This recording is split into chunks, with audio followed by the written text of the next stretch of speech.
जनता पार्टीचे अध्यक्ष आदरणीय धीरजी घाटे यांना विनंती करते की त्यांनी आदरणीय मोदीजींचा सत्कार करावा। त्याचसोबत आदरणीय भीमालेजी, राजेशजी पांडे,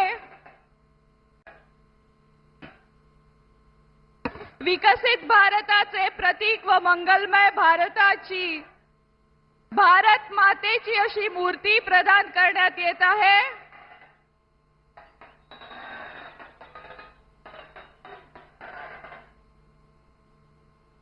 भारत माता की वंदे वंदे।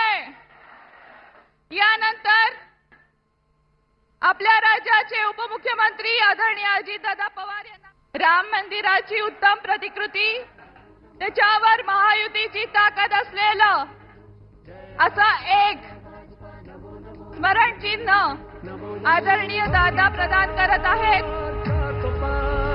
जोरदार टाळ्या होऊन जाऊ देत।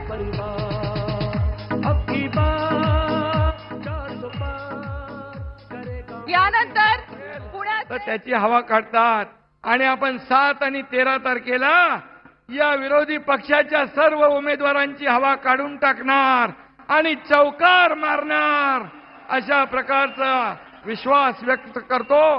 पुन्हा एकदा आदरणीय देशाचे लोकप्रिय प्रधानमंत्री नरेंद्र मोदीजींचं मनापासून स्वागत करतो। धन्यवाद। जय हिंद। जय वाले हैं, सुनते हैं, जरा करेक्ट कर ले।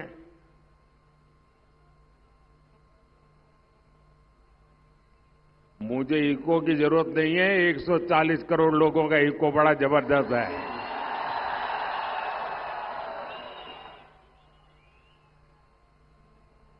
पुणे में हर क्षेत्र के बेस्ट माइंड्स उपलब्ध है और तभी तो कहते हैं पुणे येथे काय उणे। साथियों, कांग्रेस ने देश में 60 साल तक राज किया,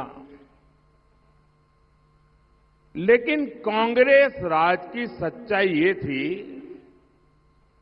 कि देश की आधी आबादी के पास बेसिक सुविधाएं नहीं थी और अभी तो हमें सिर्फ 10 साल आपकी सेवा करने का अवसर मिला। 10 साल, लेकिन इन 10 वर्षों में हमने मूलभूत आवश्यकताओं को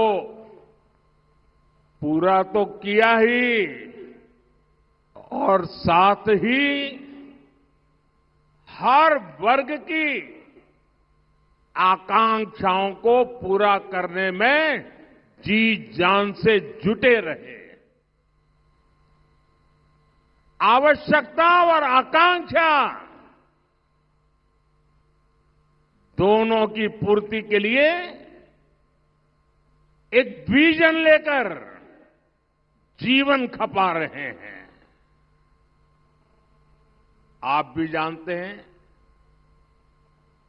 कोई शहर में रहे या गांव में, अच्छी सड़कों को देखकर, आधुनिक इंफ्रास्ट्रक्चर को देखकर उसका मन प्रसन्न हो जाता है कि नहीं होता है? कि नहीं होता है?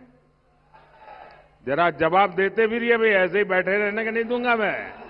अगर मैं करता हूं मेहनत तो आपको भी करनी पड़ेगी। आप मुझे बताइए, आधुनिक इंफ्रास्ट्रक्चर, उससे हमें एक विश्वास पैदा होता है कि नहीं होता है? यहां पुणे मेट्रो देखिए, पुणे एयरपोर्ट का नया रूप देखिए, पालखी मार्ग देखिए, समृद्धि महामार्ग देखिए, जगह जगह को कनेक्ट करती semi high speed Vande Bharat train देखिए, ये सब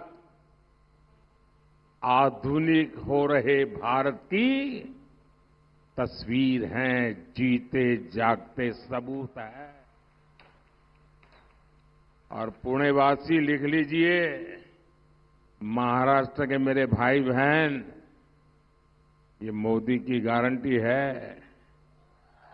वो दिन भी आने ही वाला है जब आप देश की पहली बुलेट ट्रेन में ट्रैवल करेंगे। मेहनत करने वाला, कमाने वाला परिवार में व्यक्ति है, उसके सामने दुविधा रहती है, चिंता रहती है। एक तरफ बच्चों को आधुनिक शिक्षा देनी है, बच्चों के सपने पूरे करने, उनकी आवश्यकता हो। दूसरी तरफ परिवार में बुजुर्ग माता पिता हैं, दादा दादी है, चाचा चाची हैं, उनको खाने पीने का प्रॉब्लम नहीं है, लेकिन दवाई, ये हर मेहनत करने वाले परिवार के लिए चिंता का विषय होता है। आप जो लोग मेहनत करके कमाते हैं और आज अभी अपने माता पिता का दवाई का बोझ भी उठाते हैं, मोदी की गारंटी है, आप जैसे अपने माता पिता का 70 साल से ऊपर के लोगों का दवाई का जो खर्च करते हैं, अब ये बेटा करेगा, मोदी करेगा। इनके कारण कांग्रेस छोड़ करके निकल रहे हैं। नौजवान जिन्होंने जिंदगी के 15-20 साल महत्वपूर्ण वर्ष कांग्रेस को दिए, वो आज कांग्रेस छोड़ करके निकल रहे हैं और आकर के एक बात कहते हैं, वो कहते हैं कांग्रेस को माओवादियों ने कब्जे में ले लिया है। एक समय था जब रेडियो खरीदना हो ना, रेडियो तो लाइसेंस लेना, बिना लाइसेंस रेडियो नहीं रख सकते थे। क्या आप दुनिया को उस जमाने में ले जा सकते हैं क्या? ये लाइसेंस राज में देश को ले जा सकते हैं क्या? क्या हमें फिर से लाइसेंस राज चाहिए क्या देश में? भाइयों बहनों, मोदी का तो ड्रीम है। मैं जो 2047 विकसित भारत की बात करता हूं ना, मेरी इच्छा क्या है मैं बताता हूं। ये मेरे दिल में पड़ा हुआ है। एक, मध्यम वर्ग और ऊपर के जो परिवार है, उन परिवारों में से ये सरकार की किच पूरी तरह बंद हो जानी चाहिए। सरकार उनकी जिंदगी से निकलनी चाहिए। ये सरकार को आदत हो गई है हर किसी को टांग अड़ाओ।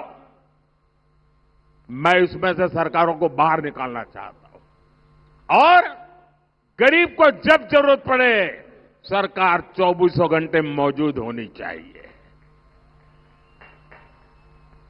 वरना आज ये कागज लाओ, वो कागज लाओ, ढिकना लाओ, फनाना लाओ, ये करो, वो क्या है मतलब भाई? कब तक ये मध्यम वर्ग के लोगों को परेशान करते रहोगे? और मेरे मन की इच्छा है 2047 तक जब देश विकसित भारत बनेगा, ये सारी किचपिच चली जाएगी। दोस्तों, आप जैसे परिश्रमी लोग जो दिन रात मेहनत करके अपना परिवार आगे बढ़ा रहे हैं, राम मंदिर के प्राण प्रतिष्ठा का निमंत्रण मिला, उसको भी ठुकरा दिया।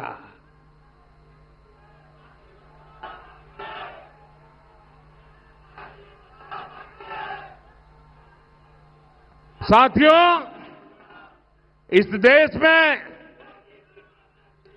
ये जितनी बातों को लेकर के कांग्रेस ने देश को गुमराह किया इतने सालों तक, अब देश सपने भी लेकर के चलता है, संकल्प लेकर के भी चलता है। कि मोबाइल फोन का फ्लैश लाइट चालू कीजिए, आपके मोबाइल का फ्लैश लाइट चालू कीजिए